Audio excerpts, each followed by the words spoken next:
Masya Allah, aduh kalau ngeliat tuh orang tuh biang kerok banget tuh yang tadi tuh.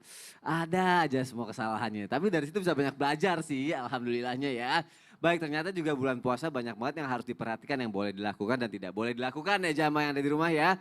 Oke, sekarang kita lanjut lagi yuk, tema kita masih sama. Sunnah-sunnah suami kepada istri yang terlupakan. Ini saatnya aku yang nanya nih sama guru-guru kita ya.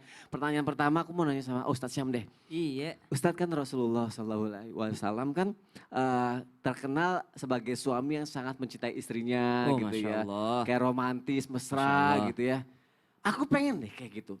Cuma nggak tahu caranya. Karena kan kadang romantisnya orang beda-beda gitu ya. Nah Rasulullah seperti apa sih biar aku bisa belajar nih Ustadz Syam? Romantisnya Rasulullah itu kayak gimana gitu. Iya, silakan Ustadz Syam. Bismillahirrahmanirrahim. Tabe guruku, Monggo. Habib, Ustadz Maulana, Mas Soni, serta guru-guru kami yang dimuliakan Allah Subhanahu wa taala. Bismillahirrahmanirrahim. Alhamdulillahirabbil alamin wassalatu wassalamu ala asyrafil anbiya'i wal mursalin sayyidina Muhammadin wa ala alihi wa sahbihi ajma'in. Asbahna wa asbahal mulku lillahi rabbil alamin.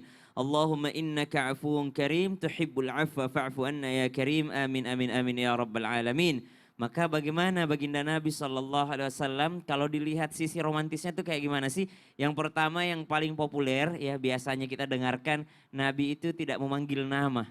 Subhanallah. Rasulullah Shallallahu Alaihi Wasallam tidak memanggil nama daripada istrinya, kalaupun memanggil nama dengan panggilan sayangnya, dengan gelar. Misalnya dipanggil ya Humaira gitu yang kemerah-merahan pipinya, ya dipanggil Uwaisyah, dipanggil Aisyah jadi bahasa cinta gitu dengan memanggil namanya dengan bahasa cinta. Kalau Mas Sony manggil Virus Love. love ya. Manggilnya love gitu. Manggilnya Oh, love. subhanallah. Orang Biar, kaget dong kalau kayak di mall gitu. biar, Kalau kayak nengok. di mall. Kalau diumumkan ya Iya.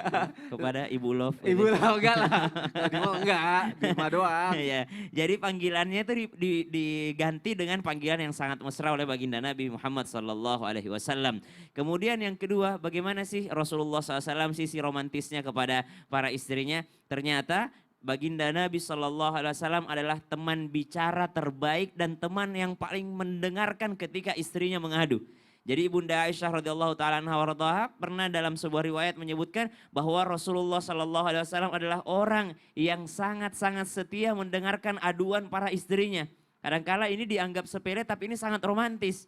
Kadangkala kan kita ngomongin apa sih, ya kan? Gak penting menurut kita. Saya kalau pulang itu ngomongin rak piring lah, ngomongin Iya, ini lah, iya. model ini yang terbaru lah, piring atau segala macam peralatan dapur. Sebenarnya kita laki-laki tidak nyambung. Tapi kalau mengingat akhlak Rasulullah, Rasulullah SAW mendengarkan itu semua. Ya, mendengarkan itu semua. Baginda Nabi adalah sosok pendengar yang sangat baik. Kemudian baginda Nabi Shallallahu Alaihi Wasallam makan dengan wadah yang sama ya, sepiring berdua dengan Ibunda Aisyah, kemudian minum dengan segelas berdua dan ternyata segelasnya ini nggak biasa. Kalau kita mungkin segelas dicari ya.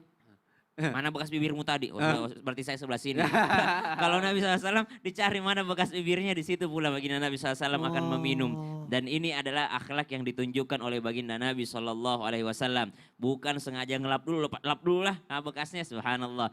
Baginda Nabi Muhammad SAW mencontohkan akhlak demikian. Namun tidak semua orang bisa terbiasa mungkin. Kalau misalnya ada teman-teman atau jamaah sekalian, oh enggak terbiasa Ustaz, saya satu gelas seperti itu. Boleh dengan mencontoh sunnah yang lainnya. Kalau kita tidak biasa sunnah yang itu, silahkan sunnah mendengarkan tadi. Jadi pendengar yang baik. Kalau tidak bisa seperti itu, contoh baginda Nabi SAW yang memanggil dengan kelembutan. Jangan sama sekali nggak ada. Udah nggak manggil dengan mesra, udah nggak jadi pendengar yang baik, nggak mau lagi sepiring berdua, nggak mau lagi segelas berdua. Kan sayang banget gitu. Padahal dengan seperti itu, dengan niat mengikuti baginda Nabi SAW sebagai uswatun hasanah, maka kita juga akan mendapatkan pahala yang luar biasa. Begitu pula baginda Nabi SAW ketika marah. Marah pun masih romantis. Ketika istrinya marah, ketika Ibunda Aisyah mungkin sedang cemburu atau apa yang dirasakan oleh Ibunda Aisyah lagi bad mood gitu ya. Baginda Nabi SAW yang dilakukannya adalah mencubit kecil hidungnya sambil mengatakan, saya tidak akan berhenti memelukmu sampai engkau redam amarahnya, subhanallah. Itulah baginda Nabi Muhammad Sallallahu Alaihi Wasallam. Masya Allah, bisa langsung dipraktekkan ya Ustaz Syam Amin, ya. sama-sama belajar. Sama-sama insyaallah. belajar jamaah. Jadi kalau kita praktekkan insya Allah sunnahnya dapat, harmonisnya juga dapat. Amin ya Amin. Rabbal Alamin.